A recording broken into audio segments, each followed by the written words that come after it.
Hey there, boys and girls of the YouTube world. Today, the Duff Dog and I are going to see if we can't get this 1959 Chevrolet Biscayne four-door post car running for the first time in, I don't know, 40 years? Doesn't have license plates, so we'll have to do a little digging in and see if we can figure it out. So the story on this one was, it was on Facebook Marketplace. The guy had one of those 1, 2, 3, 4, 5, 6 numbers. And of course, there was another listing with the same car, different pictures, some of the same pictures, for $400. So I think I know what he paid for it. And then I think we went back and forth negotiating. I don't think he had anybody interested. And long story short, he delivered this from like the Mitchell, South Dakota area. I don't know, 4 hours away. $900 we paid for it. And I was looking for a 59. We'll show you more details on that later. Anyway, it's here. It got dropped off. Like I said, it was previously listed. I found some more information on that from somebody else I know in the area. It was at a salvage yard. And they were clearing out this yard, and this car was for sale for $400. So maybe he got a deal, maybe he paid $400, maybe he got it for less. I don't know. But anyway, it came from a junkyard near Mitchell, South Dakota. $400. That's probably why it's missing some of the things that it's missing. I haven't looked at this thing up close. It got dropped off while I was in Oklahoma or Texas or somewhere, not here. Clip doesn't match because that's the way GM did. It looks like somebody already got the bumper and a bunch of the trim. It's missing a few of the bullets. Yeah, a lot of the trim is gone, and this car didn't have a lot to start, but the front fender trim is there. The fenders look pretty good. The spears are missing. Yeah, it looks like it was like a grayish color. Again, post, not a hard top. Biscayne, I think, was kind of the bottom of the barrel. Impala was the top of the line.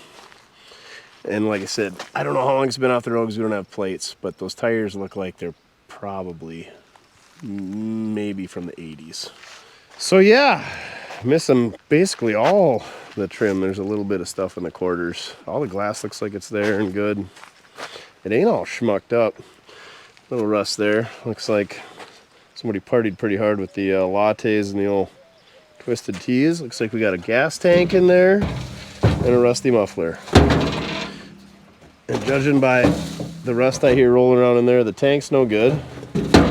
Coors Light, they weren't specific in what they drank. Deck lids rotted out. Floor pans are gone. It's straight though, super straight. Looks like there's a little dinger right there. And then a huge dinger in that door. But, yeah. Let's see what, yeah, grab the door that's bent to crap. Looks like a lot of fecal matter. Oh, sweet, all 4 of the factory hubcaps are in there. 3 on the tree, keys in the ignition, no padded dash. There would have been a clock right there as an option. It's not there. It's no AC, no tilt, no cruise, no power windows. She's a bottom of the barrel. I did have him send a picture of the engine. It's a good old 235, so hopefully we can get lucky on that. Looks like somebody got the radiator. Carbs there. Oh boy, the plugs are out, so that might not be good for the whole will it run. No power brakes, no power steering. The harness is there though, and somebody had unplugged that, so maybe they were gonna sneak this clip off because it looks like the fenders are just kind of hanging there. Wonder what was going on there. Oil bath, air cleaner. We may never know. Those hubcaps got to be worth the price of admission. How many miles in this hot rod? 48,478. Oh boy, judging by that pedal, she's 148,000. We got a registration card. Oh, I guess we never did check the glove box. Looks like antifreeze tester and mouse house. Since it came out of the meth state, it's kind of hard to get a title. The wallet drink guide, not guaranteed. Your weight only goes up to 240. Come on, step it up. Starts at 100 though. So at 240, it says you're good to go after 4 drinks, but 6 is the capacity. If you're 100 pounds, you only get 2. Good old South Dakota, the meth state. Also, the drinking and driving state, apparently. Oh, there's the South Dakota counties. by number. Minnehaha 1, Pennington 2. So you notice the first 10, the first 9 are not alphabetical. And then after that, they're alphabetical from Aurora down to Ziebach. Those are the county numbers on the license plates. Aurora is number 10, Ziebach 64. 1 through 9 go by population. Minnehaha is 1, which is Sioux Falls. Pennington, which is Rapid City, 2. Brown, Aberdeen is 3. Beetle, I don't know what 4. Oh, Huron. Coddington, 5 is Watertown. Brookings County, which is Brookings, is 6. Yankton, which is Yankton, 7. Davison, 8. I think that's like out West River. I'm gonna guess Belfouche, maybe? Lawrence is 9. I should know those two. It's been a while since I lived in South Dakota, but yeah, there's some cool counties in here. Where's my favorite one? Hyde's a good one. Hand is a good one. Where's the one? Moody, solid name. Where is the one that I want? Dual. Charles Mix. That's the one I like. 2-name county. Charles Mix County, which is 17. Oh, Mrs. B. Vote for Mrs. B. Jesdale of Plankington. Vote longer for defendant. New Moore. The general election, November 6, 1962. That thing's been with this car for a couple days. All right. I'm guessing this is when it was registered last. There you go. 1980. Mark Peters had this thing in Stickney, South Dakota. Oh, there's an 81. I lied. So we go back to 81. That's 43 years.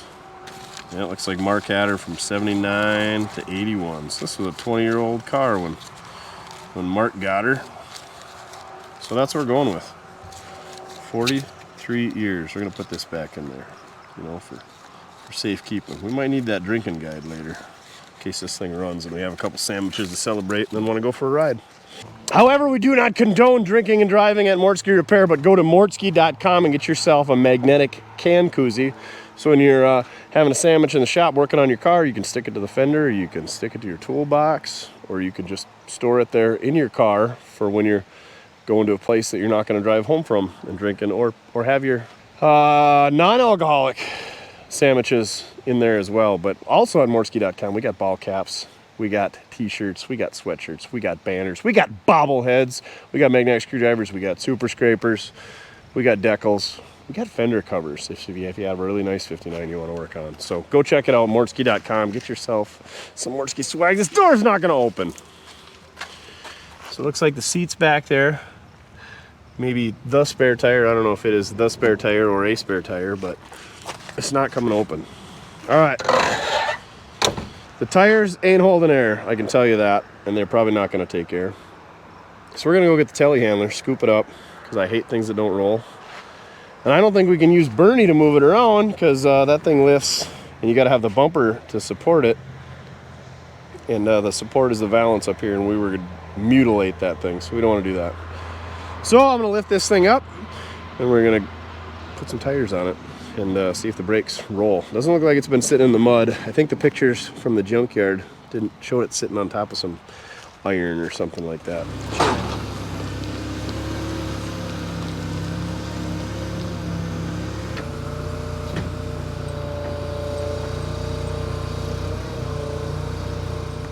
Oh, she's a spinner. Just what we like to see. These are radials, it looks like. Concourse by Douglas.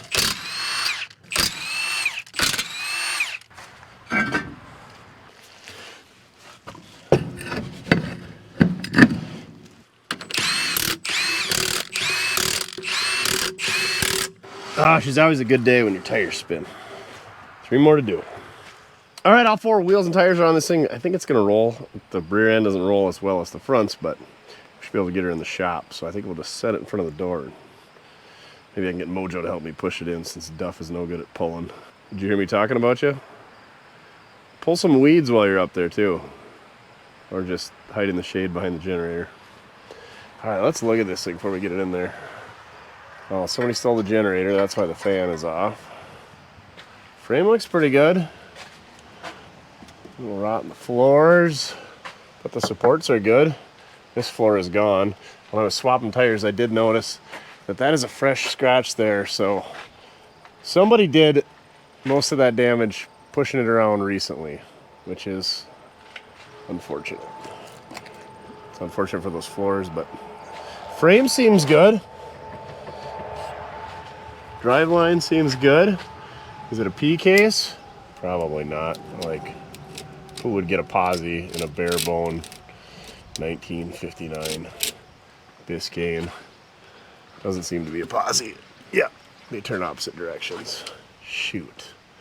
Well, Mr. Peters, that is unfortunate. Yeah, it's just the pans that are bad. The supports look good. Inner fenders or inner rockers are good. Yeah, cute. Little baby 3-speed, no overdrive, which was an option in 1959. All right, no rusted out oil pan. Drain plug's still in it. Bushings are a little cracked out there.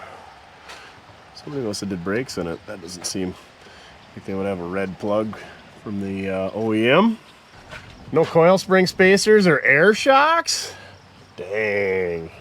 Must have been owned by a little old lady. A little scuffed up in the lower rear quarter here, and then the spare tire. Like I said, trunk floor, we knew that was shot. Wonder why the fuel tank is out. Maybe somebody, this had a good one, they stole it and threw their crappy one back inside. I don't think those are factory shocks. Those might have been replaced once. Anyway, not a lot to see down here. It's actually not that bad. I mean, it needs floors, but most of the mounts and supports are in good shape. So that'd make it easier. But I think this car is going to be a donor. We'll show you. Oh, is that a steering wheel? A Brody knob? I can't even fathom how many cars we've gone through and we've never found one of those. What do you guys call these things? Steering wheel knob, spinner, Brody knob. Boop, boop. Tell you what, we've been in the giveaway mood. Any order, placed with mortske.com. I don't know what the cheapest thing you can probably get is probably a decal. So any and every order placed between the dates, chin puts down below. We're going to throw you in the drawing for this thing. We could ship it with a sticker or a decal or whatever we'll have you, scraper, screwdriver, anything. But you want to win this thing, we'll throw this and some other swag, and we'll give it away to one lucky person who makes a purchase on the dates listed below from mortske.com, because we're the given individuals. I don't even have a Brody knob in my collection, so that's unfortunate that we're going to have to give it away. What brand? Jaywood? Haywood. Hold on, we're taking the sunglasses down to read. Hollywood! Dang! Get yourself a Hollywood Brody knob, black and white. Some of the old ones had like the pinup girls in there. Those are pretty cool. All right, let's get this thing spun around to the front of the shop. And in the shop, I may have to remove a hot rod roadster out of the way and find somewhere else to park that thing.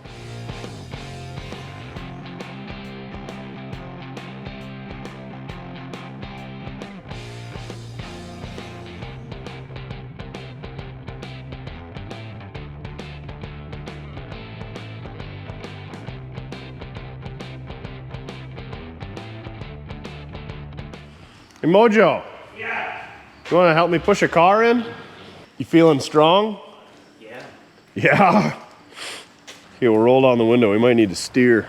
You steer, I'll get behind and really grunt. Okay, hold on. Let's see if it's in gear. Looks like it. That'll roll easier if we take her out of gear. Uh-oh. Ain't gonna go out of gear, huh? You suppose the linkage is screwed up and that's why they quit driving it? I'll get a hammer, that'll fix it.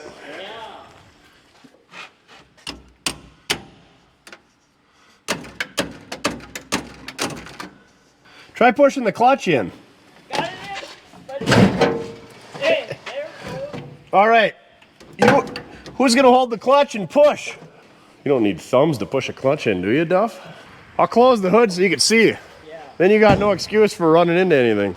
Yeah, I'm trying. I need speed to get that bump.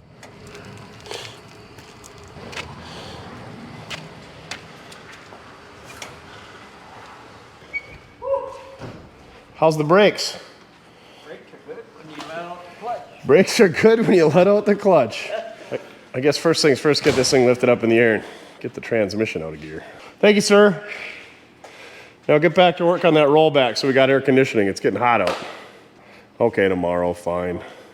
Trying to punch out early. I tell you what, kids these days, no work ethic. I'll tell you what, we got plans for this thing and the hood's gonna be in our way, so let's move the hood. Plans involve taking the hood off and relocating it. Let's just leave it at that.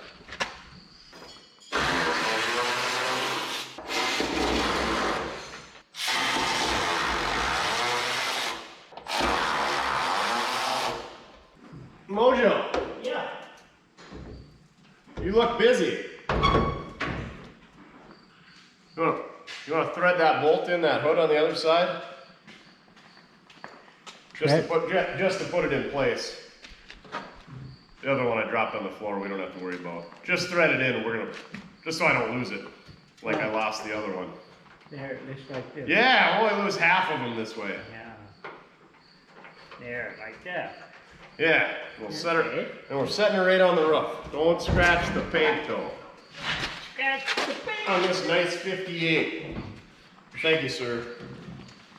Tell you what, you can go home for the day now. Thank you. I'm about ready to do that. It's only 8:30 at night, so. But it's 2 minutes, you know. Don't throw away the oil pressure setting unit? Yeah, don't throw it in. Why, you need that? Yeah. What for? For your 6.2? No. We're gonna try it on that. That white 56? No, that white Chevy pickup. Short. Oh, that little 86? Yeah. Yeah, this is altogether different. Okay. I think, I don't know. What the heck's holding this front clip on? Not much. I think we could pick it right up. You think so? Why don't we do crepes? Why don't we do that when it was outside? Would have made it a lot easier to work on.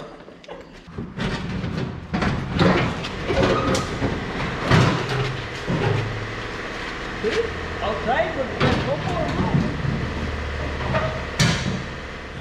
Well, that was easy, huh, Duff?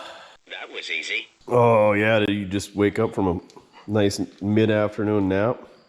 Sorry, it's actually late afternoon. All right. Yeah, I guess somebody was planning to take this clip off or had this clip off. There was nothing holding it on. Literally nothing. Maybe the hood if it was latched, but it was never latched when it got here. So we can only assume what was maybe taking place. Looks like somebody took the fuel filter out in line. Looks like somehow the valve cover got schmucked. Oh, it's because they put a small block Chevy thermostat housing on it and schmucked the valve cover for clearance. I think these ones should stick like straight up. Yeah.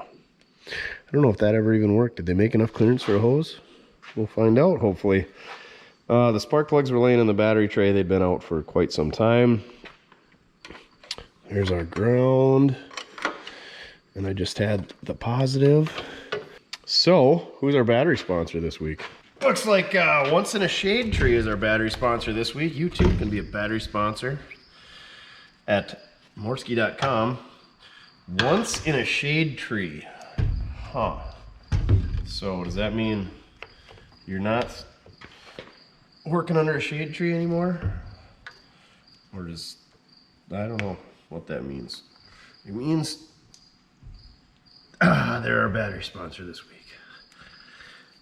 So, let's get the loser switch, see what happens. Gonna hook this up to the purple wire. And hook this. Yeah, you just hang out down. Oh no! Could be worse. I was like, man, I didn't think that that ground cable would reach. And it won't. Came right out. So we're gonna have to fix that before we can crank it over. Guess we're gonna have to throw a new ground cable on it, really blow the budget. But wait, I got an idea. Good old locking pliers to the rescue. That bolt going through the timing cover should be plenty good enough. Oh yeah, I can see the loser switch lighting up. We're golden. The light's red, but we're golden. Ah, yeah! Here goes nothing. And that's exactly what we're gonna get. Nothing. Now one would think that we got a bad ground, but that's highly unlikely. Look at that, fancy loser switch with the light on there, but when I push it, it drops out, so thinking we got a bad connection. Never would have dreamt it. I kind of want to set that back up there, but I kind of also know that it's gonna fall down again. We don't want that. All right, I'm gonna quit screwing around and just grab a new battery cable. Blow the budget. Somebody commented on the square body video a couple weeks ago that I just watched you mess around with an old spark plug for 20 minutes. Quit being such a cheapskate. Okay then. Is this one gonna be long enough? Oh yeah. And the reason I like being a cheapskate is because it shows you that you can do this stuff without spending any money. Yeah, it takes a little bit more time, and time is money, but a lot of people have more time than money. So that's why I pull out spark plugs and clean them up, or whatever he was complaining about. I want to snap that off in the head. 59. 235 was, what, 62 was the last year? Here, now let's see what happens. That was not the problem. Whatever could it be? Bad battery? Still bad ground. Maybe let's tighten that bolt up. Turn it the right way, dum-dum. That ain't going nowhere. He's going nowhere. Where you going? Nowhere. All right, here we go. Still nothing. Surely it can't be a bad starter. Surely you can't be serious. I am serious. And don't call me Shirley. What is going on here? We're pulling all the stops out, getting the fluke meter out to see where we're losing power. Well, that's a problem. 9.7 volts. Not ideal. Let's check out the battery. 12.56. All right. I guess we're not losing voltage through our nice new battery cable, or through the engine block, or that super nice connection I made. So, I guess we'll put a battery cable on the other side too. Oh, positive cable. Positivity, we need more of that around here. This is a really good 59 and a really good 235. There's some positivity for you. Negativity, this is a really bad battery cable. All right. Pop that off there and grab a new one, spin it on. New battery cable installed. Is that upside down? Nope, definitely not upside down. Oh, that one needs to be spread out a little bit, you know what I mean. They make a tool for that. We don't want them both tight, because then if we got to rip one off when it burns up, we won't get it off. All right, here goes nothing. And that's what we're getting, nothing. Just kidding. Gotta hook the switch back up after swapping the cable. All right, now it's gonna turn over, and I'm gonna stand out of the way of the spark plugs, just in case. Nice! All right, let's play the Will It Compress, number 1. Yeah, 2. 3. Pretty weak. Pretty weak. 4. Not good. 5. Not good. 6. 6 is good. 3 out of 6 ain't bad. That's half. Let's pop this valve cover off. Take a peek in there just to make sure we don't have any valves hanging up. I know, spray some lube in the cylinders. That way it'll just automatically give you all kinds of new compression that you never ever had before. Yeah, I'll get right on that. We're gonna check this first. Cause there again, I just like messing around, you know? Most people would just throw spark plugs in it and throw gas in it and be on the road driving a long time ago, but not here. We just talk and BS and screw around and don't do any actual work. Let's see if your other channels knew that that was a 1974 Chevy pickup thermostat housing though. Come on.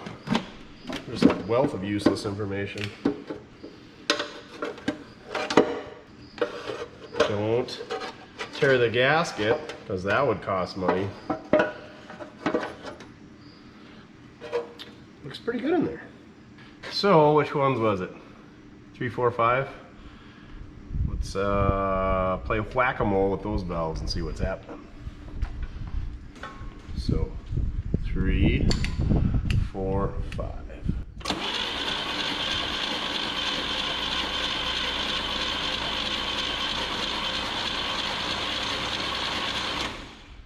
Everybody looks like they're doing their thing. The one thing that I'm not doing though is checking the dipstick, Jimmy, to see if it's got oil in it. I don't see any getting pumped up here. Oh, she's full. Looks like new as well. Just what you want to see. Put this fancy fluke meter away before we ruin it. Step on it, drop it, burn it to the ground. You know, things that we do here on a regular basis. So, about that compression, or lack thereof. Maybe it's just sticky rings from sitting for 43 years. Usually these 235s are quite cooperative. We have had some bent rods due to stuck valves, and we have had a couple of stuck valves, but generally speaking, these things are pretty conducive to will it runs. So we're gonna have to add a bunch of filler in there, you know, to make it look like it was a struggle, even though we could have just drove the thing right on the trailer. Ugh. I think the guy would have liked that. Drop it off, delivered for 900 bucks. I throw a battery in it, drive it out the trailer. He's like, what the French? What the French toast? Ugh. Why? Why don't people put the lug nuts, wing nuts? Why don't people put the wing nuts back on? So I have to use the locking pliers to take the air filter off. Oh, for cheese and rice.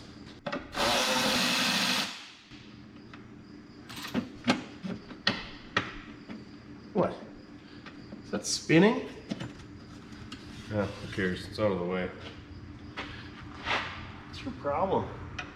No, it came off. It's just got way too many feds on it.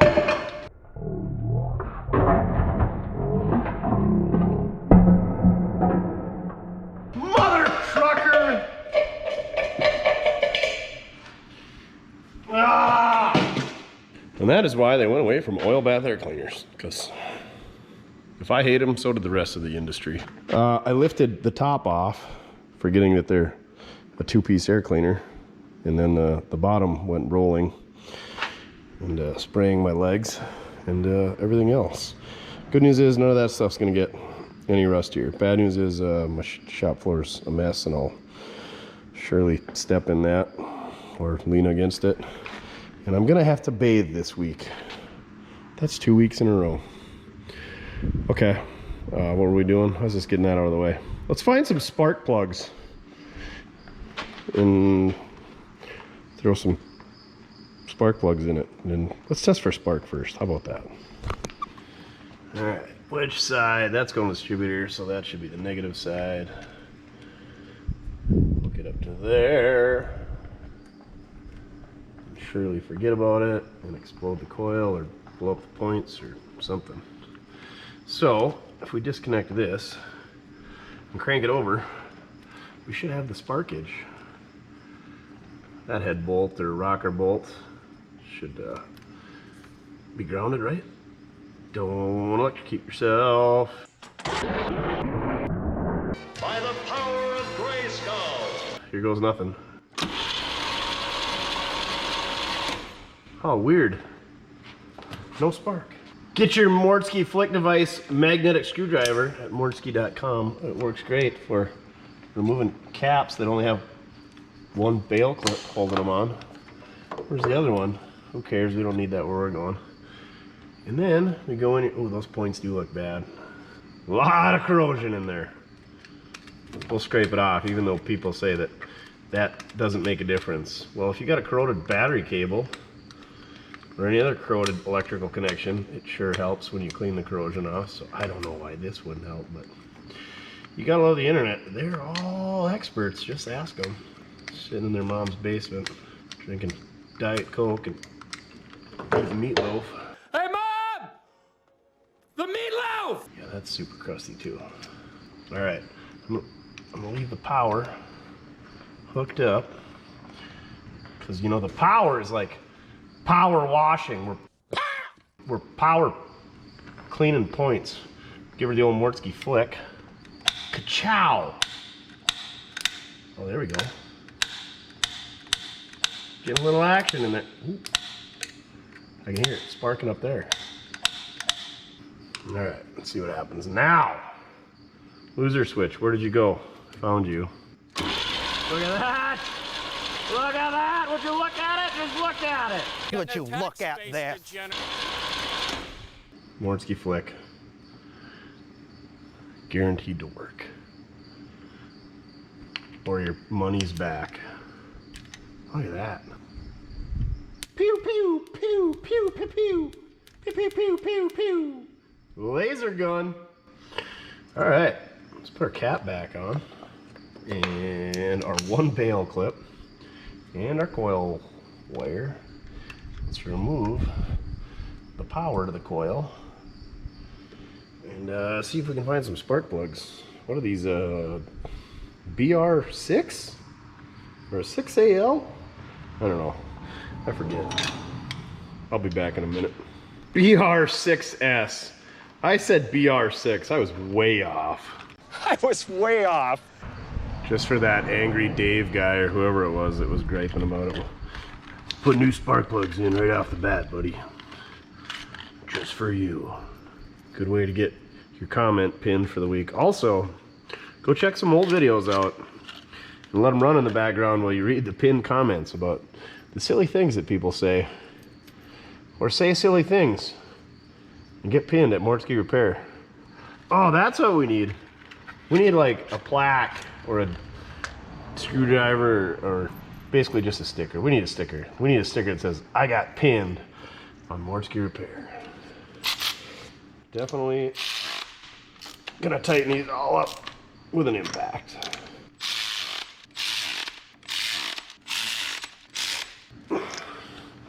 All right, plug wires should all be laid out. They're a little stiff here, but we'll hook them up and see if our firing order is correct.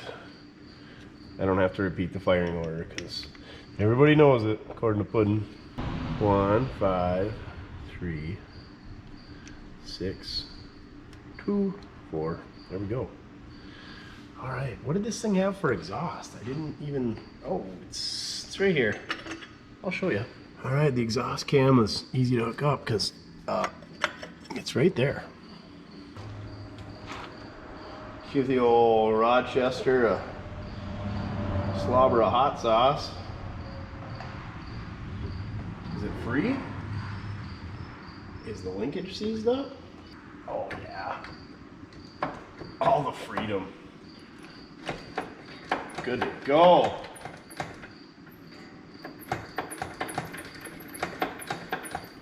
No accelerator pump action. Not surprised. Let's see what happens. Don't forget to hook up the coil wire. All right, here we go. Slingshot. Engage. Can't even get our finger in the fan because it doesn't have a belt. Safety first. Always unhook your fan blade so you don't rip your finger off. It was at this moment that he knew. He f***ed up. That water pump, she's a little sticky. All right, quit screwing around. Slingshot engage. Slingshot engaged.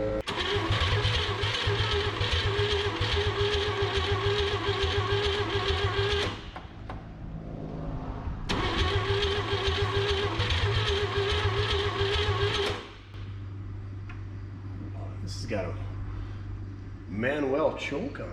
What a deal. Full choke.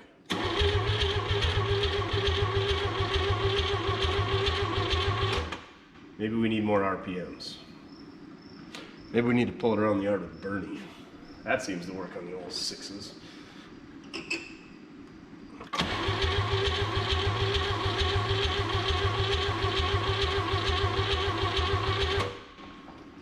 Hey, we're getting oil pressure. She's slobbering out. Right there. Look at it. Would you just look at it?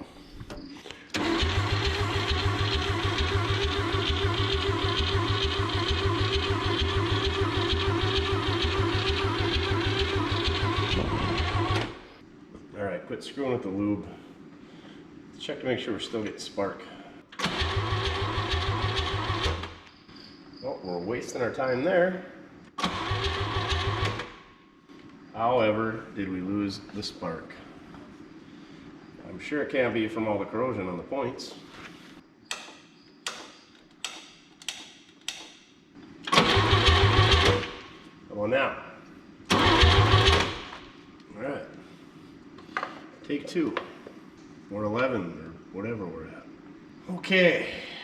How now? With choke? Probably flooded. Without choke, wide open.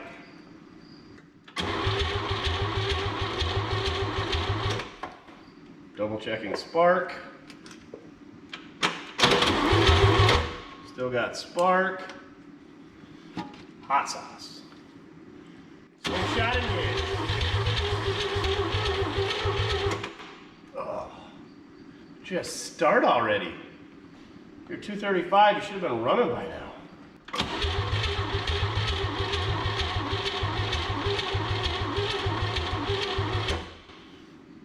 All right. I'm gonna have a think about it here for a bit. All right. This thing's got not enough compression, as we've shown earlier, and a great way to increase compression is by hooking up 24 volts, putting some oil in the cylinders, spinning it over faster, or towing it around with a tow truck. And that's just a lot less work. Duff likes going for rides. We got a tow truck, so we're gonna go get Bernie, hook her up to this thing, throw it in gear, maybe grab a non-alcoholic refreshment, because it's too early for that. Just drive around the neighborhood with in gear, go check out the crops, the neighbors, see what's going on. And hopefully this thing lights right off. It worked really good on that 34 Chevrolet truck that we did it on. She's running! We got her, Mojo! So I cleaned out the back, and all I found was the seat, and there's like one little splash pan in there. And we put the seat to where it needs to be.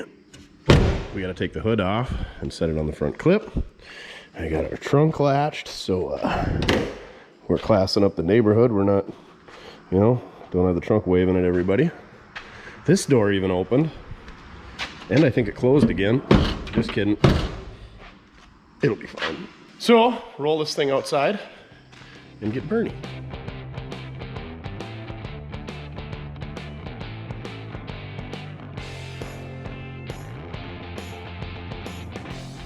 All right, let's get this thing in gear and go do tow truck things.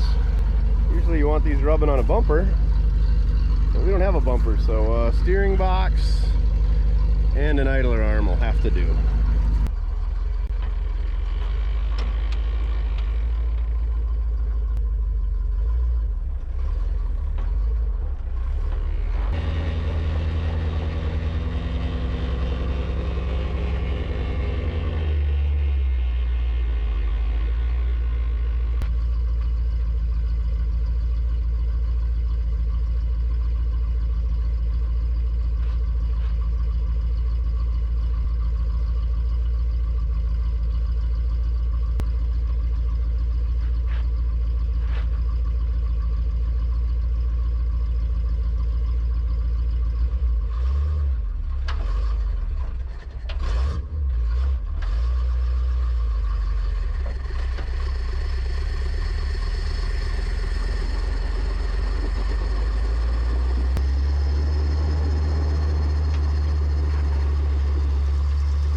Well, as you can see, we got a lot of smoke coming out of there, so I think we got enough heat in there. I don't even know what gear I was in. I was just moving shift levers because it seems to be stuck on the column, so we can't shift it up there. But anyway, let's run her home and see what happens. Worst case Ontario. In worst case Ontario, you We drag it back out here and try it all over again.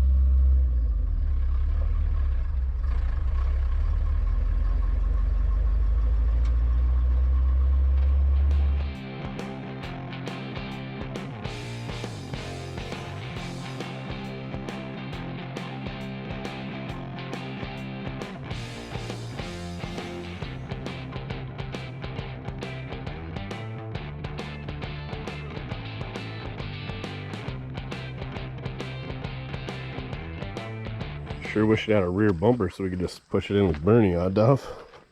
Still need to train you into that sled dog, so we just tie a rope to it and you pull it in and nice and mush. You're not helping.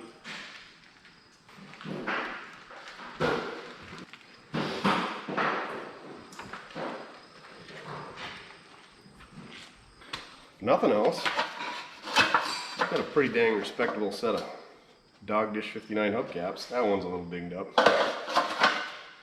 They all got a few blemishes, just like everything else around here. All right, let's throw battery back on this thing and some hot sauce and see if we can't get her to light off. Make sure she still turns over. We didn't cook it too bad. Alrighty. All right, since we lost spark, we're gonna get in here and give her the old Mortske flick again. Tickle the hot sauce, slingshot engage.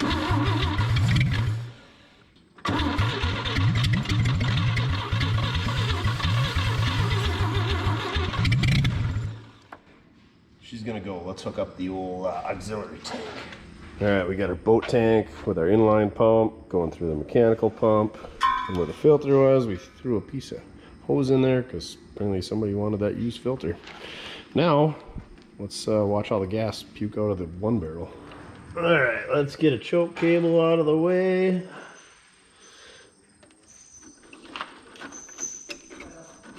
Pull a few screws out to remove this top. See what we can find.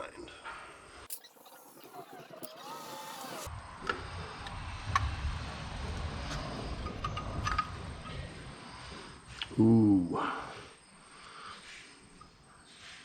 I don't know what that is, but I'm guessing it ain't supposed to be there. Probably should have cleaned this out before we got started. Yummy. Never mind all the crud in there. The needle and seat's doing needle and seat things. So maybe our float has sunken. Let's take her apart, test it out. Well, that was easy. Doesn't seem like it's got fluid in it. Weird. Maybe it was just stuck. You can see the various stages of crap that it's been. Oh, I bet it was stuck to the bottom. That's what it was. We'll clean this up a little bit with some carb cleaner and throw it back together. Yep, it was definitely glued to the bottom of the bowl. I did the right thing and sopped all the fuel out of there for making Molotov cocktails. And you can see all that sludge that's in there, so we're gonna scrape all that out so that it doesn't end up somewhere else where it shouldn't be. Like a little tiny vacuum cleaner. Stick down. Oh, like the dentists have? Yeah. Now we're talking.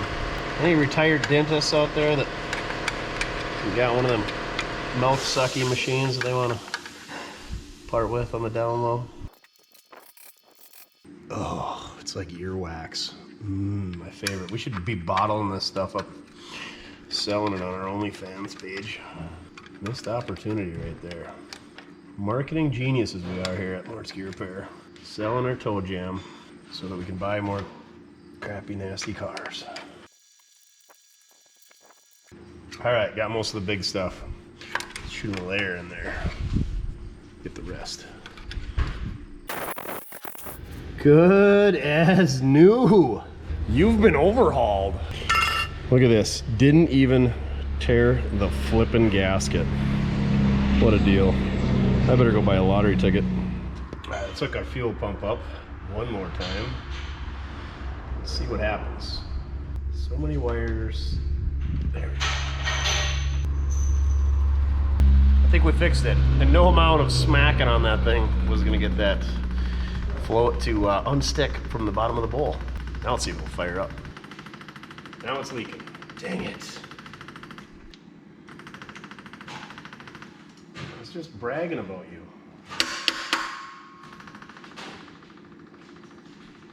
There we go. Maybe. Not holding my breath. Now that half the gas is on the floor, slingshot, engage.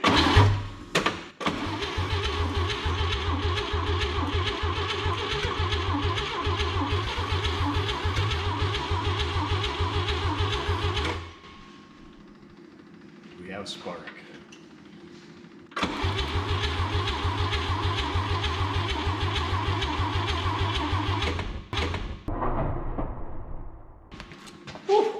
I think we got some gas.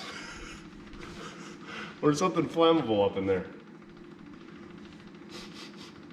Something smells like burnt hair. It's a good one. Okay. Don't test for spark where there's gas spilled all over, apparently. Life lessons with Mortske.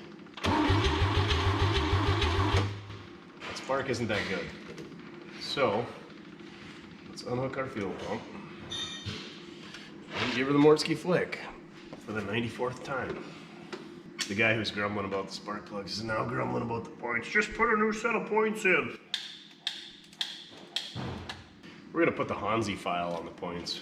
Really overhaul them like we did with the carburetor. Points overhauled. Now, I'm gonna hold my face back and test her out again. Oh, good spark, I bet. Yeah! Alright. Now we hook the fuel pump back up. Here we go. Slingshot engage. Come on, baby!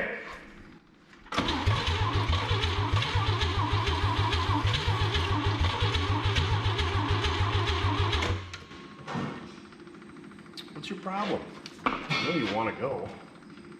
Are you flooded? Is that what it is? Talk to me, biscayne.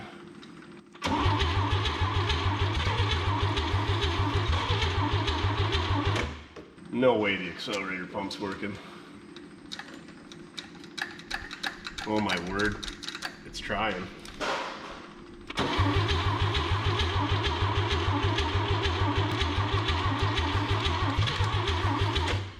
Alright, checking for spark again.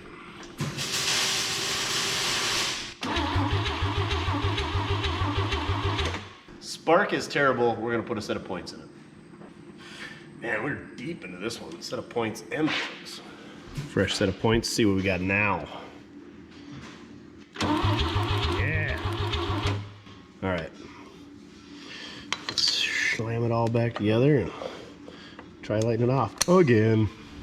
All right, freshly overhauled distributor, new spark plugs, freshly overhauled carburetor. What? It's just gonna purr like a kitten now. Or not. Slingshot engage.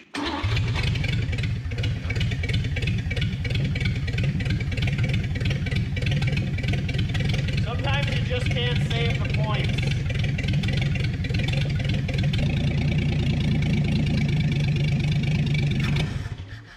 Oh, we might need an accelerator pump. She runs pretty good.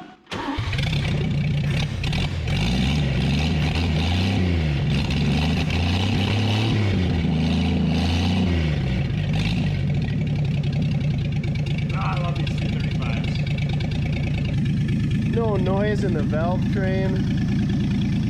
If we actually went through that carburetor and gave that ignition a tune-up, this thing would be ready to cruise across the country.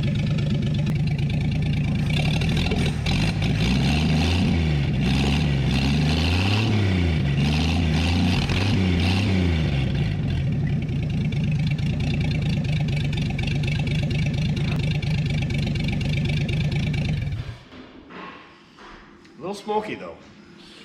Well, we know we kind of got a clutch and we kind of got a transmission. So it should go. Maybe. Accelerator pump sucks. But let's see if we can get it to whoa. Let's check the master cylinder.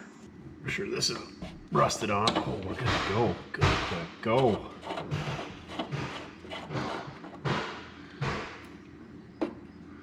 That don't look too bad. She's got a little debris in there, but we'll try throwing some brake fluid in there after they blow it out, of course. We're all about the air pressure overhaul today. Did it on the master, did it on the carburetor, did it on the distributor. Probably should have done this first, but let's go press the brake pedal and make sure that's not frozen. Ooh, a little soft. Oh, there she went. I'm sure it's just fine in that master cylinder. Definitely not froze up and rotted out. Oh, it's an aftermarket choke cable. The factory one should have been right there. Got a couple of 3/8 nuts used for washers. Angle iron fabricated bracket. She's custom. These things always had the coolest knobs. See how these are black and plastic? I think the Impalas, they were all aluminum like this. Way cooler. Can't believe the keys in it. What a deal. Tech tip of the day, you can pull the keys out of these and still start them as long as you don't turn it to the lock position. You're worthless information. The cigarette lighter even matches, and a spare key in the ashtray. I wonder what that's for. What's this? No way. Oh, score. There's a radio delete plate just hanging out in here. How neat is that? How neat is that? Alright, here goes nothing. Throw a little .3 in there. Start pushing some air out. Or attempt to anyway. So as you can tell, this is a single reservoir master cylinder. And it comes out here, goes to the T right there, which goes to this wheel, and then it wraps around, goes over to this wheel, and then there's another T right here that goes to the rear end. We don't need rear brakes. So we're just gonna unhook that T, put a rivet or a nail in there, and then we just got front brakes to try to bleed out. That's it, boy. Get in there real nice and deep like. That's it, boy. Get in there nice and deep like. Well, Chin tuning on the snap-on toolbox that won't stay latched in the bottom drawer. That's why you gotta stick with the old Menard Special Master Force. All right, this one's a, well, I think I've seen it before, but I can't recall where. But instead of like a rubber plug or a cap over the bleeder screw here, we got a threaded insert, and it's just a little tiny baby bolt in there. And anyway, so to bleed these, you got to take that out of there, and then you crack the bleeder loose, and then tighten it up when you're done bleeding it, and then you put that screw back in there. So it's pretty neat. Keeps crap out of there, doesn't get rusty. Yeah, back when stuff was made to last, quality. All right, I'll get back to doing brake things because it's boring, but it's neat when you find something different. Well, we got fluid coming out of the master cylinder. Bad news is it's in both ends. So, yeah, we're going to abandon having brakes because, yeah, I got a feeling the wheel cylinders are probably going to be the same thing. And then the hoses are going to be sticky and whatever. I was just surprised we got pressure out here. So, I guess now we make a mount for the battery and figure out if we got a throttle, mount our boat tank, go do some donuts as is. Because, I mean, we don't have a radiator anyway, so no point in putting the front clip on. I did find this in there, however. Let's see if we can zoom in on it. It looks like January 7th, 1987, 48,299. They put the Cenex 10W40 in there. And conveniently, the odometer, after towing it around, is 48,799. So this oil change has only got 500 miles on it in 37 years. All right, we got the foot feed, what have you, hooked up. That's working. Look at this. I was just trying to find a spot to mount that fuel tank, and I saw this mechanics wire here. There's the old spare key. Good spot for it. Wired right to the control arm. You know, if you need a keychain, get your own keychain at mortske.com. We got some pretty sweet ones out here. Vintage style. What do they call them? Saddle? Yeah. All right, we're gonna hang on to that. Forget about it. We'll put it in our key stash anyway. Still gotta find a spot for that battery and the fuel tank. Fuel tank, I bet we could just tie right to that hood hinge. Battery, not so much. All right, I did a little thinking on this thing, and without a radiator, without brakes, without a front clip, without a battery mounted, without a fuel tank, the clutch linkage is good. The shift linkage, not so good. I don't want to drive this thing and schmuck it up or schmuck anything else up, so I think that's as close as we're gonna get to running and driving, because I got a plan for this thing. So we're gonna go back in time a second here.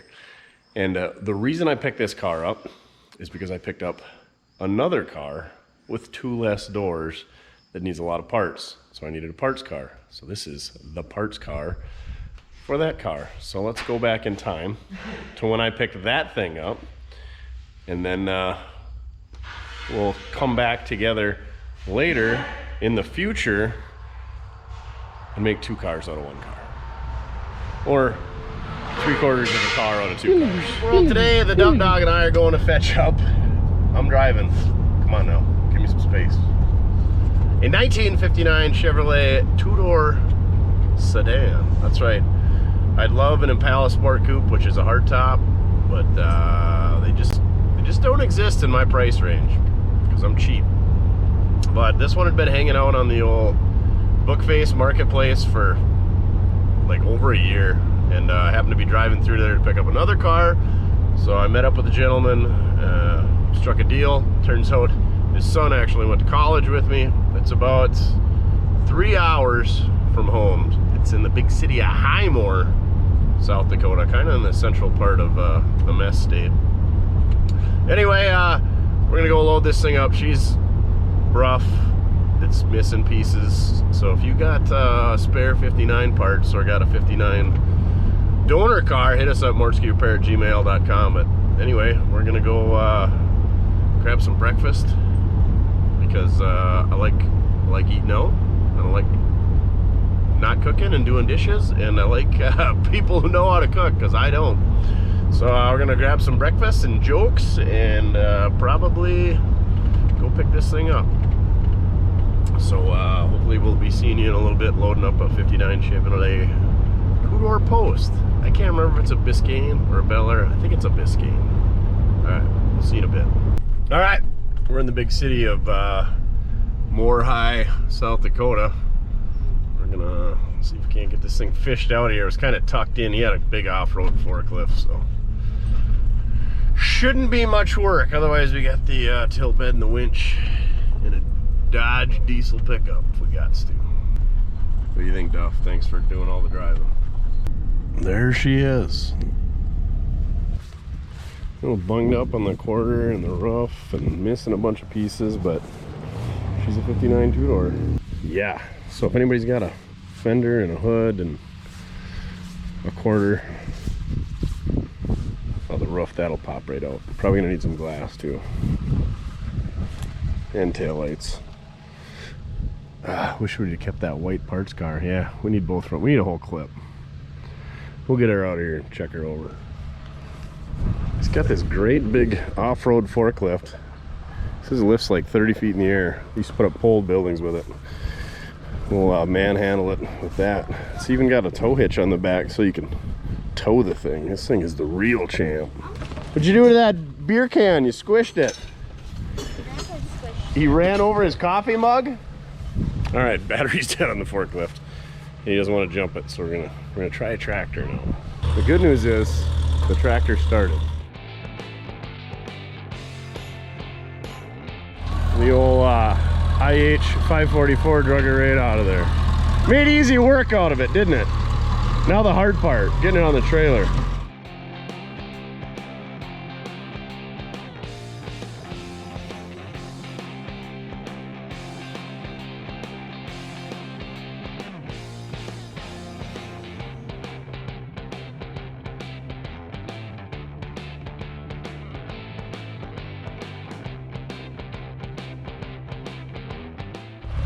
All right, just under 27 minutes camera time, so ready to go. Duff is slobbering all over the side of the pickup.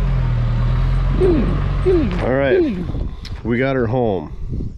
And in case you haven't known by now, we got the parts car. So I think we're gonna use pretty much the entire front clip. We'll probably have to use the bumper because we don't have that other one. And the grill is better in this one, but I think we're gonna steal the steering box. We're gonna need the coupler. I think we're gonna steal the whole rear end and the trailing arms and all that stuff. That column might be better, the cluster might be better, all that stuff, because it didn't have a windshield in it, so that stuff's pretty rough shape. Two-door seats are different. This one's in bad shape, but we might have a different one. We're gonna clean out the inside of this, where DB is. I think the glass is the same between four-door and a two-door. We're gonna find out. The roof, we're gonna try to pop out, but worst case Ontario, we'll just take the skin off of that one, put it on this one. We're gonna get the hubs, the spindles, the control arms, all that stuff off that car. We're gonna hopefully at some point, probably not in this video, cut that section of the quarter panel out of that car and put on this car. We still need taillights because neither car has those. This one's got a little bit of one. And maybe the lower quarter if it's better on both sides. The roof on this one, she's I don't know, been rolled over. That's pretty rough shape, so maybe at some point we'll cut that off the other one. But for now, we're just gonna get it rolling, steering, all that good stuff. You can see it's missing the hub on this side, and then it's missing a bunch of steering components. So we're gonna steal all that stuff. I hate to get rid of the color matched fenders and stuff, but you can see the door's got a pretty good hooey here. Obviously we can't use the door, but this fender is all flattened out up here, so. All right, we're gonna need a whole bunch of trim pieces, I guess, but at least this thing will roll. And two doors are way cooler than four doors.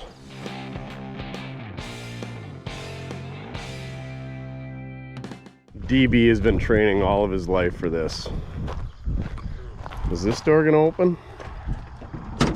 Oh yeah. It's good. I'm sure there's, oh, okay, maybe not. Those floor pans are maybe not fine. We're gonna get the seat out. Some of the junk that we need to save. Some of the junk that's just going in the junk. Probably take the door panels off. Just get her cleaned up. Ooh, collectible license plates. Those ought to be worth tens of cents. Get her all cleaned out, figure out what we got, and then go from there. She's a beaut, Clark. It's a beaut, Clark. It's a beaut. You grab that side of the seat. Oh. Are these ones?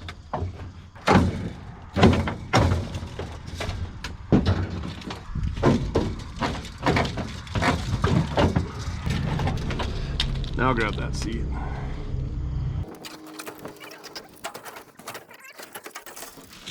Another headliner bow. There's a 74 South Dakota plate.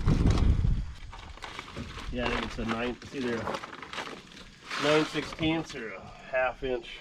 Wonder if a ratchet wrench will get on there. That's it, boy. Get in there real nice and deep like. Probably gonna need a bigger bucket. You're gonna need a bigger boat. You mixing up cocktails on the job? Keep me going. Oh, body by Mortske. Hopefully my feet don't go through the floor. Tell me when to stop, you know, I don't want to blow it all out. That looks good. Good? Yep. Ready for Barrett Johnson. Well, I think above the front seat needs it now. Hold on. And above the back again. Passenger side now. Front compartment? Yep. Teamwork. Bingo. Oh, Ready the, for a skim coat of mud, huh? the back definitely needs it too. Yeah. Whammo. Should have been in the body business. Here you go. Come on, DB. Show us what them hands do. Oh boy. Oh, look at that. You're getting the knack. It's like brand new. Let's go try that with your Mustang. That actually came out really good. Yeah, it's actually, can't even really tell if there was any creases in it anymore. No more bird bath. A little bit above that Let's front go corner for the there. ride. That's pretty oil candy. Well, DB's out doing the grunt work back there. Chin's gonna do the grunt work up here, and I'm just gonna stand back and watch. So I think we're gonna try to get the glass out first. That way we can hopefully be able to breathe inside the car, and then we'll go and get the column and the gauges and the wire harness and all that stuff. And then once we get the inside of the car done, then we'll put her back on the lift, and we'll take all the suspension and steering and drivetrain stuff. And I'm sure we won't bend this perfectly fantastic stainless trim at all. Oh, there is screws holding on.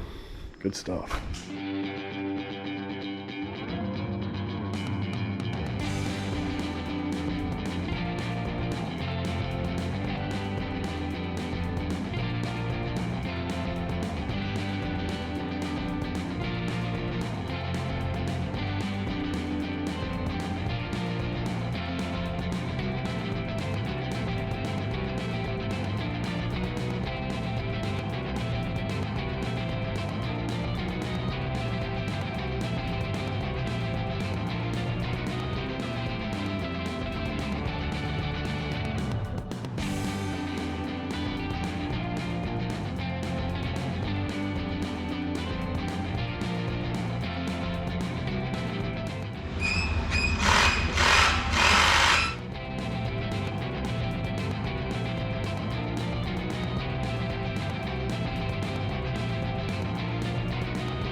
So it's bolted down here, and then there's some support rods, and then of course, you know, all your wiring and heater controls. And then you gotta take the master cylinder off for the pedals. But then it's spot welded all along here, so that's where we had to get creative.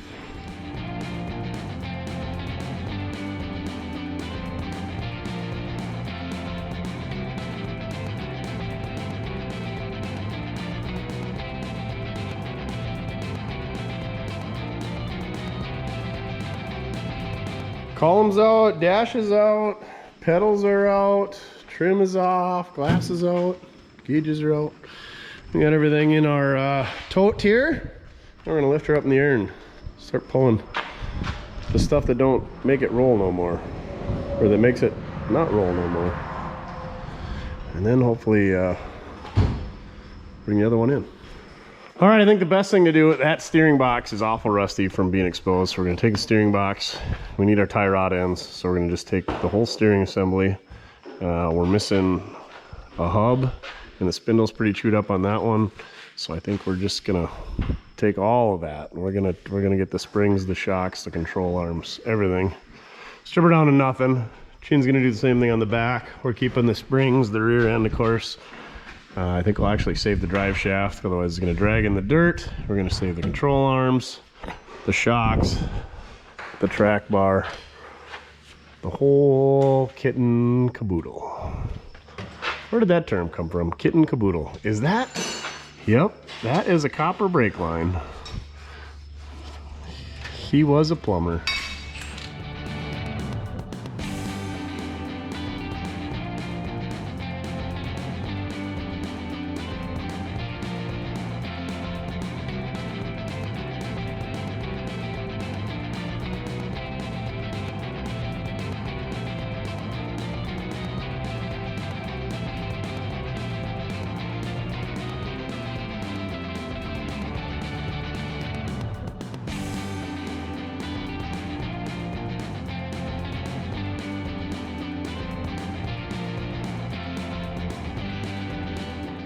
All right, I got the steering, everything done up here. I got to split the ball joints and then take the nut off the top of the shocks, and that's how we're going to get that apart. And then we'll take these bottom bolts out of the control arms and then get the spindle with that. We got the diff out back here, drive shaft out, springs out, one shock, a track bar. I just got one shock bolt to go, and then you can't get the bolt out of this third bar here. You have to take the whole bracket, so it looks like there's two bolts down there and one up there. Shouldn't be too bad. Of course, we cut all the brake hoses, and you can see how collapsed they are. And then the park brake cables, because that's what we do. It's lunchtime, Taco Tuesday. And don't forget Taco Tuesdays! Fry bread tacos. Hold on, you might need that.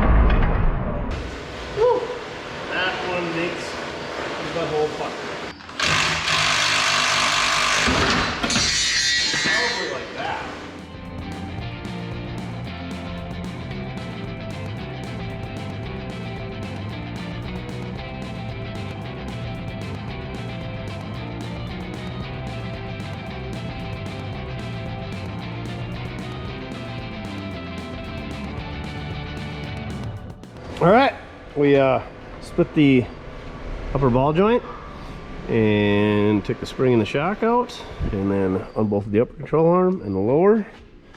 We'll put it back the same way, maybe with the spring slightly shorter, just so it goes together easier, you know? Definitely. Wise decision. Not our first rodeo. Less deadly. All right, I think I'm gonna back the roll back in, and we'll try to get this thing set on there just to get it out of here.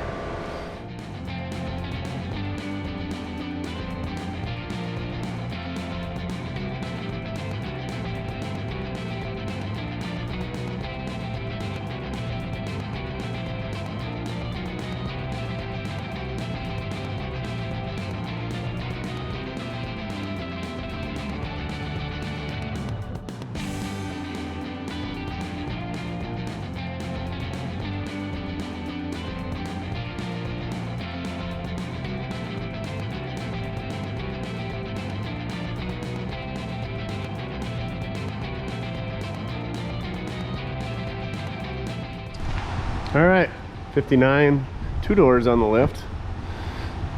That car had better floors, but either way, they both still need floors. So I think we'll start at the front, since we're already up here and we got the tools. Same thing, start taking her apart. This one, she sat in the dirt for a bit. So those control arms are better shaped than these ones. Hopefully everything interchanges. Should. Or maybe we should take the front clip off. Get that out of the way. It's got to come off anyway. It was a lot nicer without being. Alright. Talk me into it. I'll get this bolt right here. I'll get my half done.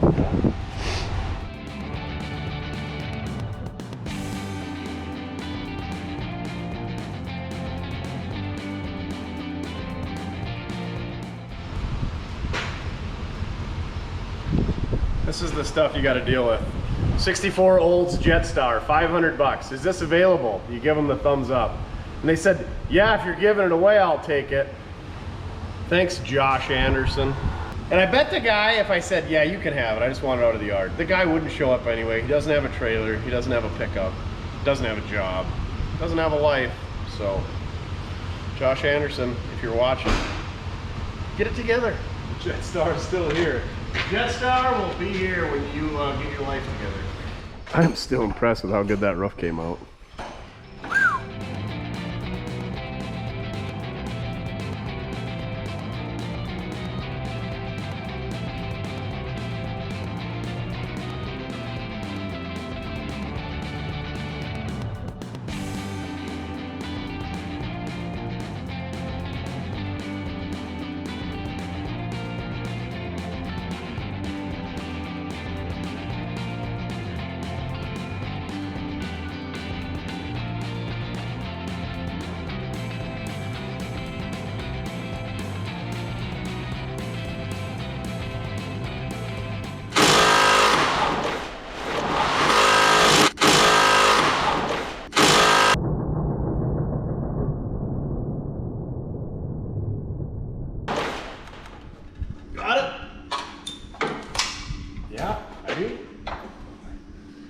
You can go to the other side. I think I was right. You were. Caught it with my head. Did you get it in the melon? Don't worry. I'll get to look at it again. Way to use your head. Fudge! I shouldn't have been standing there. Safety first. Good for you. Took one for the team. We gotta look into hard hats. Nailed it, construction hard hats.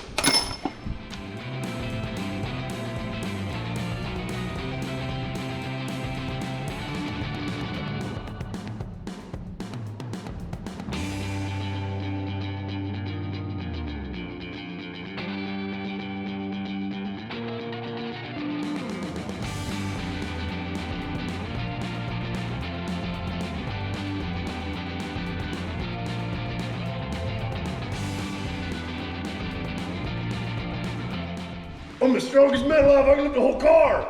I can just see that dummy hanging on the back bumper and it shoots up. I'm trapped, guys! Oh, that one's a little heavier back here.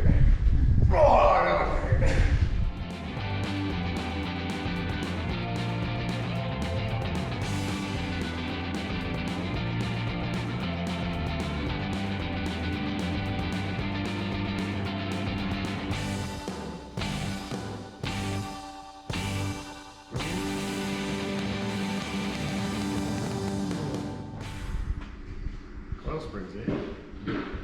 How am I gonna take out? Magic number. Yep.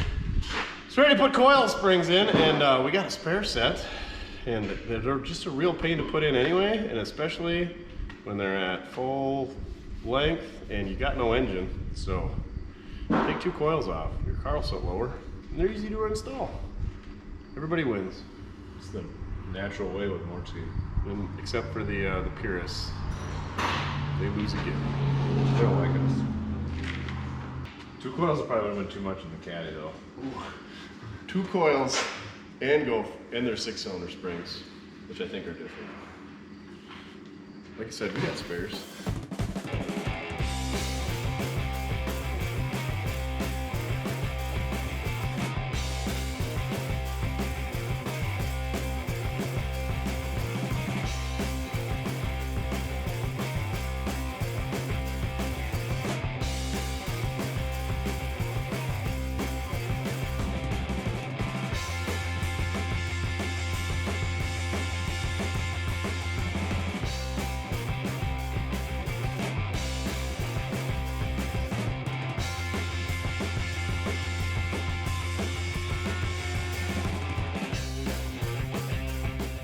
All right, Chin's got to go to daddy daycare, so I'm gonna take advantage of him while I can. He likes having advantage taken on him.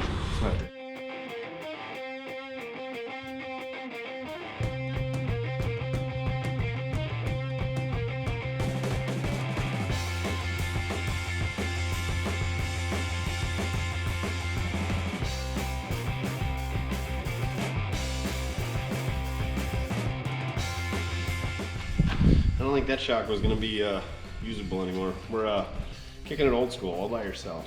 Chin, he left for daddy. Shocking. I know, right?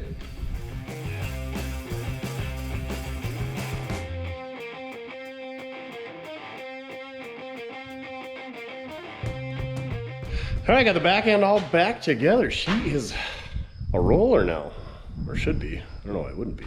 Let's get her set down on the ground, and Chin just helped me set the front clip in place, so I can tie up some loose ends up there maybe. Well, we're back at it. Duff's my right-hand man today. I did sneak some 15x8s and 275/60s on the back of this thing. Looks good. I don't know if I love the red wheels. I should just paint those wheels black, because I say that every time I put them on anything. They're a 4.5 and a 4 3/4 dual bolt pattern, so you can fit a fair amount of tire under these cars. Anywho, let's get this trim off so we can put glass back in it. Also, you could probably sneak this fender under there if you really tried, but we got to take this trim off to set the glass in anyway. And you can see how that trim goes over the seam on the fender, so we're gonna get that off of there. And then also, I think we gotta take this panel off in order to get, yeah, there's some screws on the bottom side of this trim. So we should have practiced on this car, because I'm guessing the trim on that car is better. And we'll put the best trim back on. You gotta open the door, and there's a bunch of screw holes holding this piece on, and there's screws holding this piece on. And then this one, I think, just kind of slips in place. Maybe has some clips. No, this one's got the clips. This one's got screws. And maybe we'll take this vent out, put the nicer one in out of that car. It looks like they had dual mirrors, one up here, one down here, because they were super safe in the old Bel Air. And once we get that all off, then we'll get those fenders on and in place and buttoned up, and then we'll put all that glass back on there. And she'll be looking like a car again. Yeah. So here we go.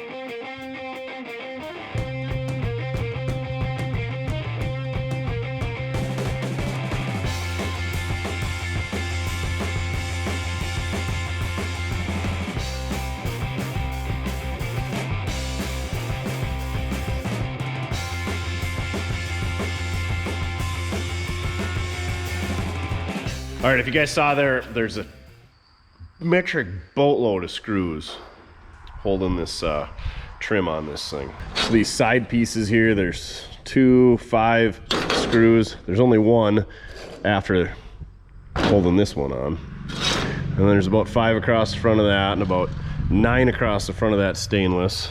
So yeah, it's a treat. And then you'll see we did on the other one, and I did on this one with what glass was left there. I just took a knife and cut right on that lip where this sits in there so we could pop the windshield out. And what I'm trying to do there is this way we can just kind of drop the replacement glass. This glass it's shot. It's no good, but it'll complete the car and it'll keep the weather out to an extent. So yeah, you can see where that lip hangs over right there. So we're just following along the bottom of the glass and cutting it out. And we'll just pop that piece back in there, like I said, to fill a hole. And the key to doing this is these are, I don't know how you pronounce it. W-E-R-A, Wera. These, not a paid promotion. The tips on a good screwdriver really go a long ways. And then also I got this adapter. I think I got it from the old Amazonia, but Eastwood sells them as well. And you can put this on your hammer drill. You put it on a hammer drill. You put it on your air hammer, and then you put a bit in there, and you just put a little bit of pressure on it, and that walks them right out of there. It's a good piece of equipment. Works really well on these early Fords when they're flat screws instead of Phillips screws. But anyway, not a paid promotion. Let's get this thing slid in place and bolted down, and then the front end will be closer. We still got to put hood hinges and a hood, and then I want to put some different trim on. No, the other one doesn't have any good trim. Anyway, we got to put the bumper and the valance and all that back on as well. But let's get this clip on. Try to get her lined up as best we could. There's shims here, and there's shims on the side, and there's shims on the back, and these are the clips that hold that trim on. Must have been. Anyway, we'll throw some dirt out of there. Now would be a good time to pressure wash it again, but we can put that on later. We can pressure wash it later, or we can just leave it. That's probably what'll happen. So let's get this clip in place. How are we going to do that? You can see it's hitting the door here, and you can see how the Bel Air trim is different from the Biscayne trim, but that's what we're going to have to deal with when we got hot garbage. Let's start with the doors closed and see how that goes. Kind of get our gaps lined up. We can't get at these back holes with the doors closed, but we got these front ones here, and there's some bottom ones, and there's inner fenders and some body mount bolts, and so we're just gonna get it close. We're just winging it. Why don't you want shotgun? Got it. All right, let's wrestle this big girl into place.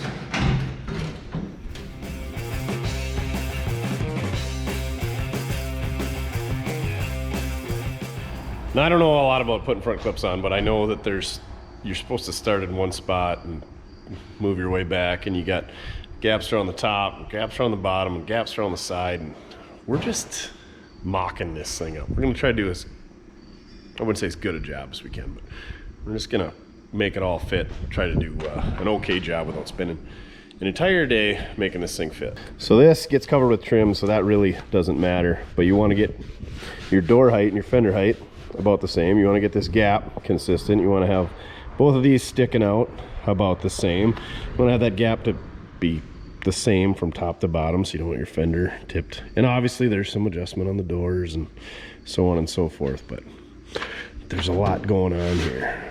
So that being said, we're not going to do any of that. And then obviously we got to shim up the front to where those body mounts would have been that we don't have anymore because they were shot. But yeah, we'll get her. Johnny Cashing it one piece at a time. Well, this might take a little figuring because this front clip, if you'll remember, wasn't held on by anything more than gravity and friction. Chin pretty much did this side of the front clip that was on this car. So we're just winging it per usual. Already found a pretty big dilemma. So the bottom of the fender bolts through this hole with an encapsulated nut, and we got a bolt snapped off in there like they like to do. We should have taken that out of there before we put the clip on. We'll try to fish it out of there.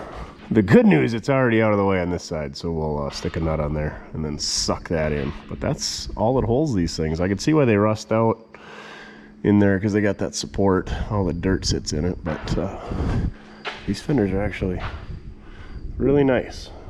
So I'm gonna work on getting that out of there and try to find some new weld nuts or encapsulated nuts or clip nuts or whatever you want to call them, and get that sucked in.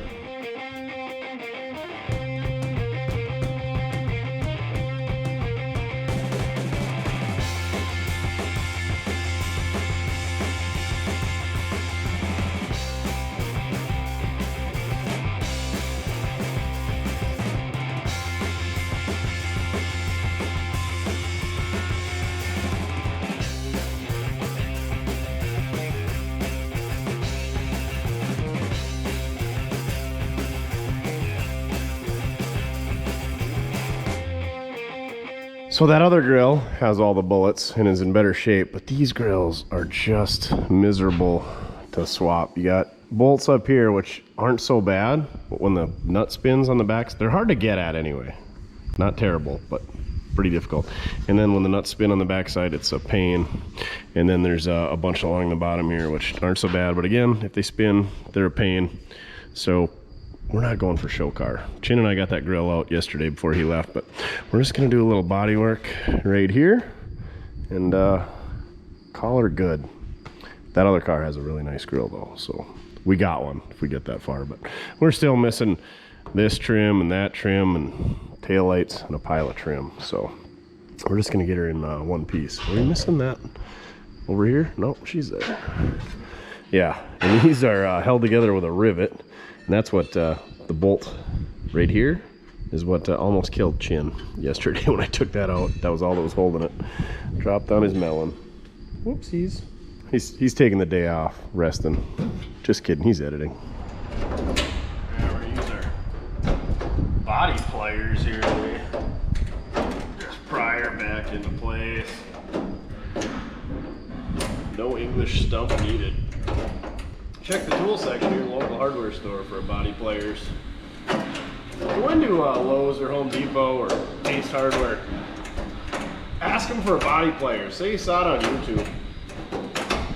See how that goes. Who knows, maybe there is such a thing as a body pliers. Now that we got this lip pried up, let's pry this lip down. Adjustable body pliers, that's the one you want. Adjustable locking body pliers. Be more specific. We're gonna get our body pry bar out. Oh yeah. Working out nicely. You can use your pliers, prying shim or something. The nice part was, if we would have spent the time swapping that grill, this valance, I think is riveted. Oh, it's got these like one-time use insert nut dealios made out of steel. They're held together. So yeah, if you ever were to paint a car, you have to take this off, paint it, and you have to find those new clips. Or just put some small screws in there, whatever. So, when we never get around to swapping this grill, we'll have a better balance. But this one's just gonna turn out phenomenal.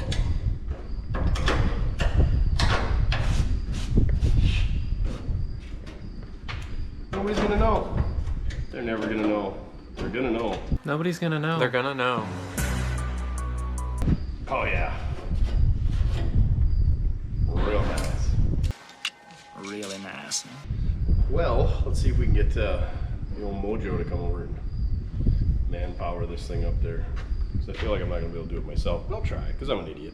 So these gravel shields or splash pans or dust shields or whatever you want to call them, they are always wasted on these cars. Pretty much any car of this vintage, but 59, 60 Chevys, these things are terrible. And I think only the Impalas had the backup lights in them in the back. The back ones are always worse because you can't see back there. And you back into things, and yeah, these cars are big and heavy, and the springs get all sacked out and they scrape and whatever.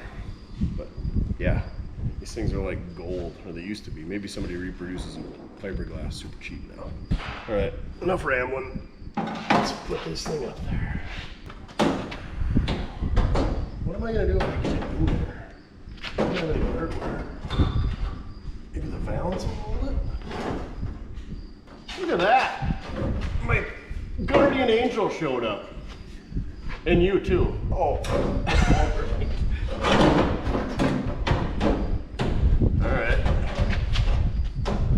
Okay, now. Okay, now what? I don't know. Oh.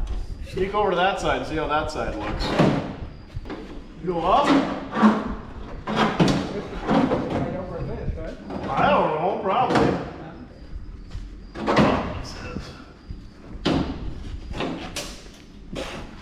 It's heavy. Can you, we gotta go that way, huh? Can you get a pry bar? Right here, Mojo.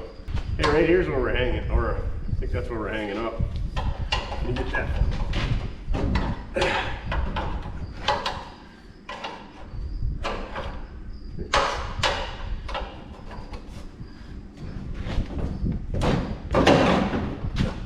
Dang it, we had it! So we lost our friction fit. Well, now what are we catching on? No? I can hold it if you can. There we go. Starting to go back.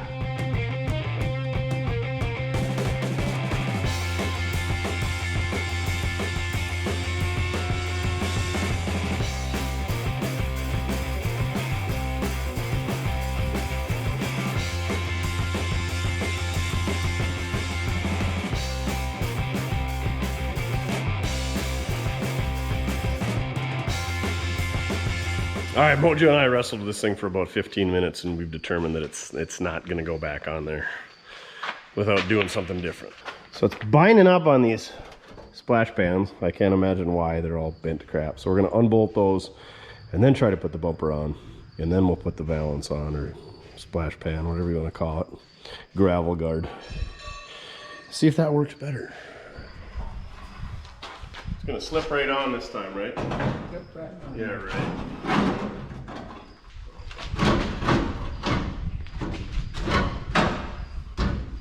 Now be careful where you put your hand, because I might have had to torch a few bolts. Yeah, no, you should do it. Don't hit it so hard!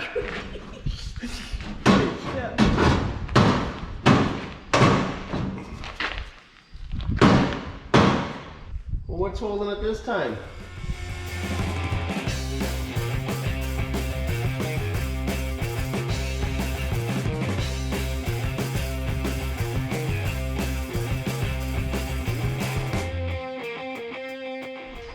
Well, thank you, sir. You're welcome. That was fun. Gonna talk? Not really. Oh, okay. Better grab your hammer back. You might not ever see it again. Phew, that was no fun. There's 3, 6, I think there's 7 or 8 bolts on each side of that stupid splash pan, mud guard, gravel pan, whatever holding that thing on. You could entirely stock your hardware selection just with 3 bumpers off of one of these cars. All right, let's get them all snugged up, and maybe we'll do some body work on those aprons before we put them back on. They're pretty rough, so we can't make them any worse.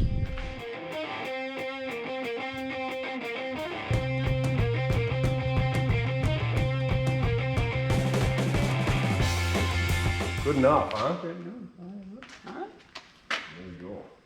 My golly, it latches. Probably won't never open again. All right, we got our hood fitting. The gap's a little wide back there, so we could push that fender in a little bit. And it's a little far ahead on this side. That fender's got to come in a little bit. But good enough for what we got going on here. Now I'm going to take and trim that lip on that rubber like we're talking about. I think we'll do for sure the bottom and these sides. We might even get some of the top. And then we're just going to tape it back in place because we don't have new seals.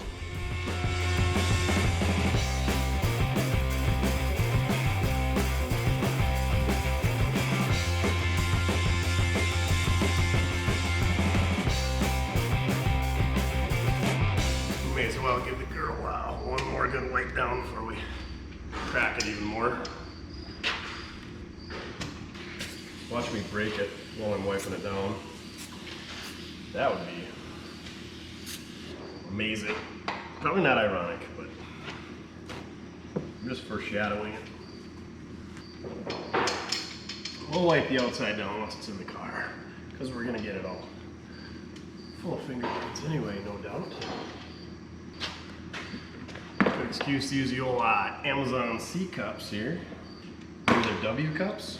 G cups, that's what they are. Glass cups. Use the cup on flat, clean, smooth, non-porous surfaces. We have none of the above.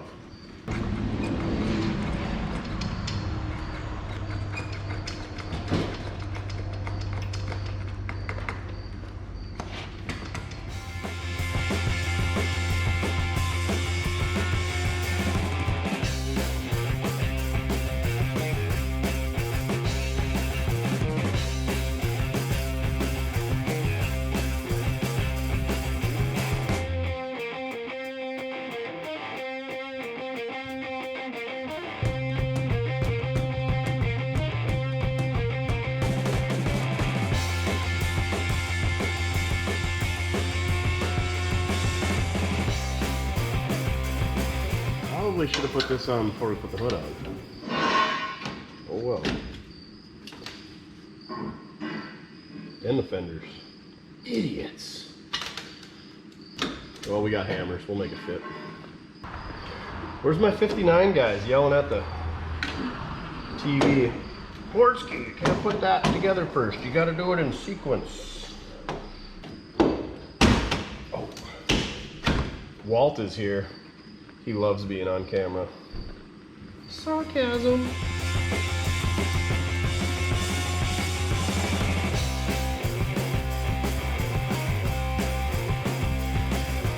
Oh yeah, way better. Looks like these things got the bosses for the windshield washer squirter. And there's a right and a left, but they say right and left on them, so that's convenient. Oh, now you're here after we got the hood open. Well, you gonna help set some rear glass?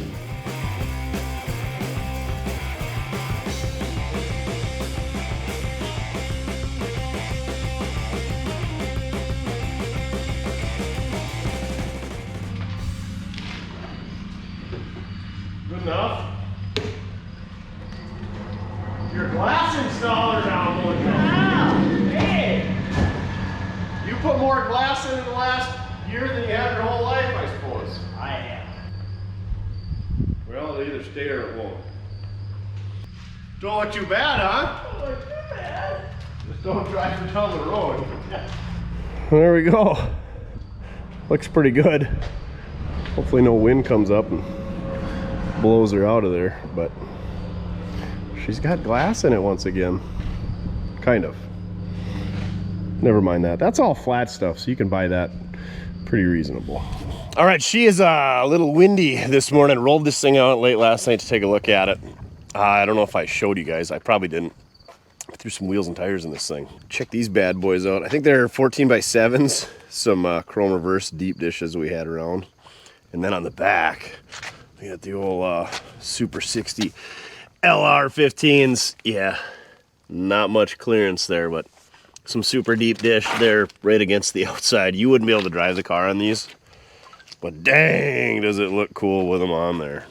So yeah, last night we ran into another local little car show. There was a pretty cool 59 two-door post there, black, small block. They'd put AC and stuff on it, but all old original paint. Super, super cool car. So I don't know what I'm gonna do with this thing. Price and availability in the video description. I paid $1,500 for that car, plus drove a fair ways to get it. And then I think I paid $900. So I got $2,400 minimum into these things. And we pretty much did all this in a good solid day with Chin, and then another half a day of me messing around and a little bit of mojo help in there. But I'd like to just get rid of this car and then keep a lookout for a better 59. I'd love a hard top, but a two-door post would be cool, or a wagon, or an El Camino, or even just a really nice four-door. A hard top would be sweet, but I'd take a sedan. But anyway, if I were to keep this thing, I'd order some floor pans, just patch them in, just the cheap floor pans, And I got, well, we got to find the headlight trim. We got to find a bunch of trim. And I would probably get some glass. I got a seat. It's not the right seat, but it's for like a 61 or a 62 seat. And maybe cut the quarter out of that 4-door and patch it in there. I got some brake stuff laying around from my wagon. Throw that in there. And I was thinking the blower motor would be cool, but the more I think about it, I got a 348 low mile motor sitting there. Throw a Muncie behind it since it's already got the pedals. This thing would be a pretty sweet sleeper. So anybody that's grumbling, oh, you ruined that car, the 4-door. Both these cars were basically in junkyards, and we salvaged them, got them out of there. They'd been parts cars for somebody else, and we kind of put it into one pile. The other thing you could do is the gray car is probably a little bit better shape in the floors, but it still needs floors anyway.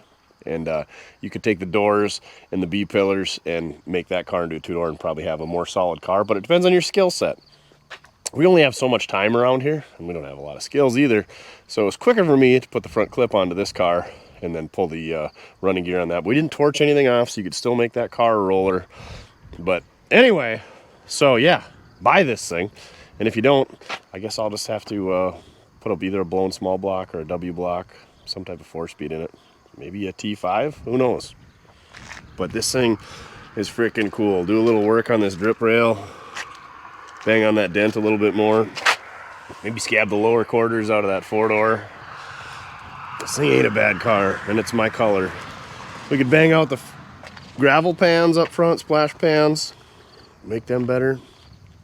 This thing would be good. Throw some dual exhaust, run her up to boom tubes. Yeah, she definitely needs some floor work though. But the frame is solid. And the floors, okay, they're bad. Never mind. So there you have it. Round up some buddies, round up a trailer, round up some cash. Go drag a car home, clean it up, tinker up, knock some dents out. Have a little fun with it, and then turn around, flip it, make a couple bucks. And then, you know, if you're looking for a Chevelle, pick up the Chevelle wagon. Pick up the Malibu 4-door. Drag it home, make it better, make a few bucks on it, and work your way up to that Super Sport 396 4-speed car you want. Like, start small. Like, I want a 59 2-door hardtop. I had a 59 4-door. Now I got a 59 2-door. We're working our way up. We'll get there. One day, we'll get a 59 Impala 2-door hardtop sport coupe. So there you have it. I think that's going to wrap this one. I had a lot of fun. This car is really cool. If it doesn't sell, it'll look cool sitting in the yard, and maybe we'll get to it someday. But right now we're going to shelf it and jump on to the next one, because I can only work on a project for a week at a time. That's why I can never get one finished. Never mind that Cougar back there. All right, on to the next one. Remember, it doesn't matter how you get it done, as long as you're having fun. I wonder where Duff's at. Must be hiding inside because it was raining.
Driving through the tiny town of Rockham, and I stopped to look at this old building, look at a gas station. Sure enough, it was you can still barely see the writing. The lady showed me a picture of what it used to look like. Just a great old building. Ford dealer, Goodyear, Mobil Oil, all in one. She's about gone. Won't be here in many more years. Here's another great one in Zell, South Dakota, 1916.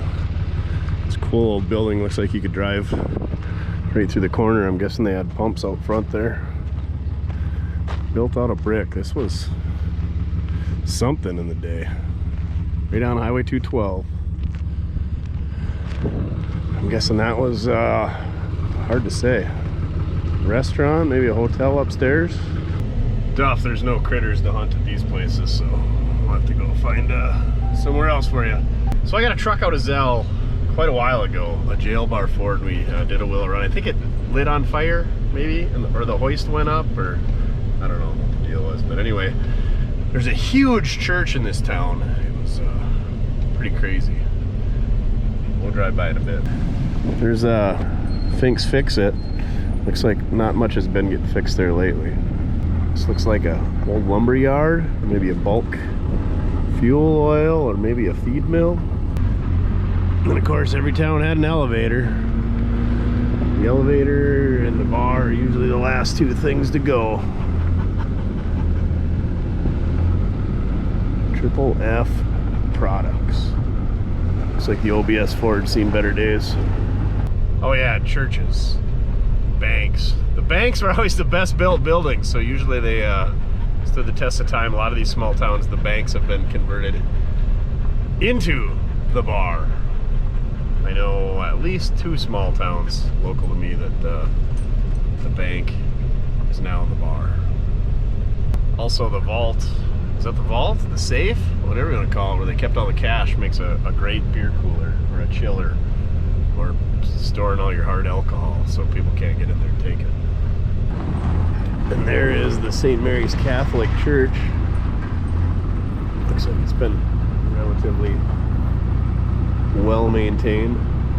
This is the building I was talking about up here. It kind of looks like it's privately owned now, so we're just gonna poke our head in here and back up. But I think this was a school, a Catholic school, something like that. Really neat, great big old building. It's pretty tough shape these days. It's too bad. Could have been a really neat old building all fixed up, but then what do you do with it? Maintain it.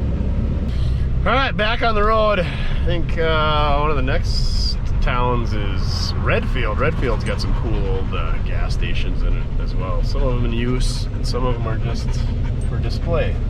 Someday we need an old gas station. Okay, maybe not. We don't, but it would be cool. Have it all set up like it was with a bunch of old equipment and a bunch of old cars. What do you think, Duff? Yeah. Duff, where are we at? Bath, South Dakota. At this site on June 22nd, 1989, the state Centennial wagon train with 44 wagons made their noon stop. Over 700 people welcomed the wagon train with an old-fashioned barbecue and entertainment. Dedicated by the Bath community, June 22nd, 1990. So I vaguely remember North Dakota and South Dakota, they became states at the same time. Forgive me, I don't remember the numbers. 34th, 35th. Anyway, I forgot all that stuff. And covered with other useless knowledge. But anyway, I remember when they did this in North Dakota, and I was just a wee little lad, probably 4-ish and a half-ish years old. And anyway, they did it across North Dakota too, and I think I rode for a leg on it, and there's pictures of me somewhere, so I'll have to see if I can find them. All right, Duff wanted to stretch his legs. I had to stretch out. I had to get some Qdoba in the big city of Aberdeen, and yeah, Qdoba. It's a mouthful. More than that. All right, here comes the OBS with his sweet wing on the back. Duff, get out of the alfalfa field. Let's go. Quit chasing butterflies. I lied. It's a headache rack, and he's got straight pipes. All right, load up, Duff. Oh, we did stop and look at some other junk along the way too. So yeah, this 6-hour road trip's turning into like 10. Get back to work, he says. Drive me around, peasant. I'm his personal chauffeur.